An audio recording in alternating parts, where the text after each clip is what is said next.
Thanks so much for being with us here on Atlanta News First Plus. I'm Joy Limnacker, and taking a look at some of the top stories that we're following right now, I want to show you this scene in southeast Atlanta right now. 2 people are wanted for arson at this construction site. So the investigation is underway, and this is at 2015 Memorial Drive, where police say that 2 people allegedly they set 2 pieces of construction equipment on fire, I should say. And officials believe that the suspects here were trying to stop the Atlanta Public Safety Training Center and are responsible for this. Atlanta Police Chief Darin Schierbaum says that the construction company is the same company that's been assisting with the building of the training center and has been targeted repeatedly by this group of people.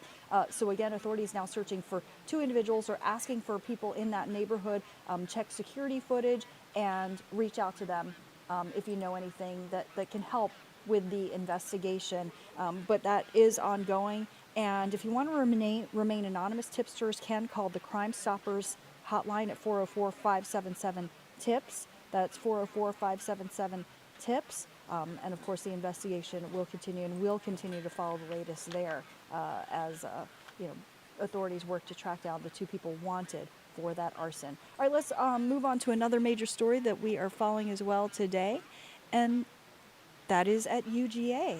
Fall classes getting underway this morning at the University of Georgia. Returning students might notice some changes around campus. Atlanta News First reporter Rebecca Schramm tells us some of those changes involve campus safety.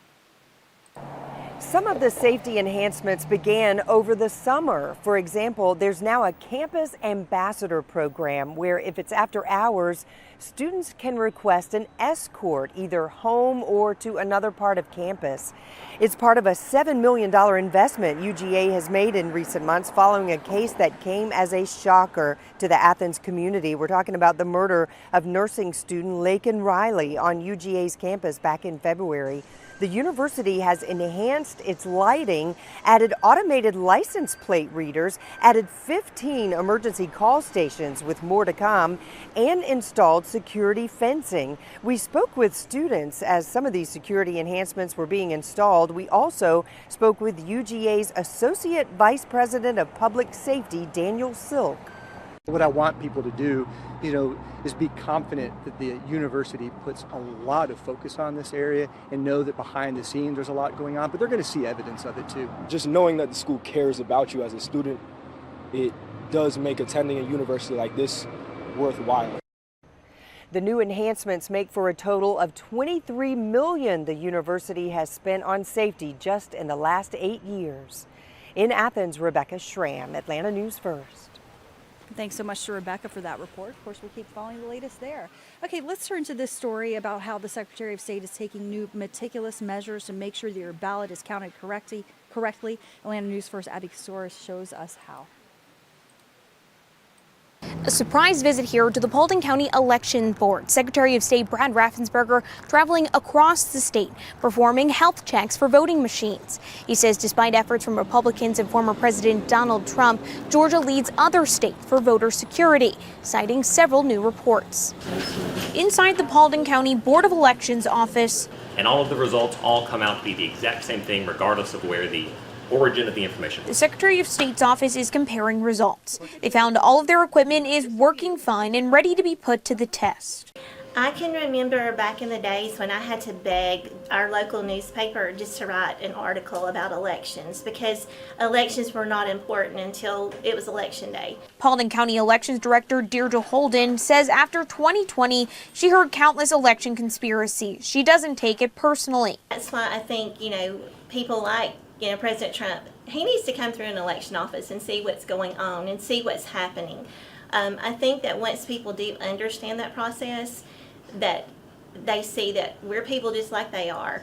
Former President Donald Trump attacked Raffensperger, saying Governor Brian Kemp and the Secretary of State will make it impossible for Republicans to win in 2024. I hope we can repair it, but if we don't, the people are still the people, and they're going to vote. Raffensperger pointing to steps he's taken to inspire voter confidence. Well, I want to make sure that everyone feels comfortable about it. I don't want anyone not to show up because they somehow think that it's not a level playing field. The Secretary of State's office says they visited more than 50 election boards so far. They have 100 more left to go before November. In Dallas, Georgia, I'm Abby Kasoris. And thanks so much to Abby for that report. Also want to let you know that tonight, members of the Mechanicsville community will hold a peace rally at the Windsor Plaza. And it comes after a shooting over the weekend where police say that 5 people were shot, including 3 teenagers, after attending the annual neighborhood reunion. Well, community leaders say they're proposing changes to the city's permit process for large events so that neighborhood planning units have a say in what's approved. Community leaders say that they're working with Councilmember Jason Dozier, who represents the district, on this proposed legislation. Atlanta News First, Tori Cooper has more.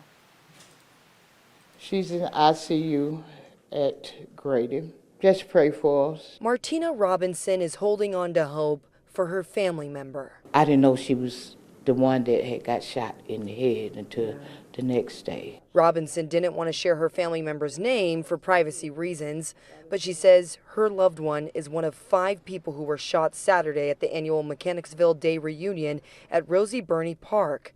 Her loved one now in critical condition. My heart is broken. Robinson says she is one of the residents who spent the last year working to get a permit for the event, which included dozens of security guards and ended at 9 p.m. She says the problem wasn't the event. It's the internal beef that's going on. It wasn't the Mechanicsville reunion. But Mechanicsville Civil Association President Dr. David Holder disagrees. He says last year another citizen was shot and killed at this same event, and it needs more organization and resources. It's just like a parent dropping off a bunch of kids in the neighborhood and said, hey, you can play all night long.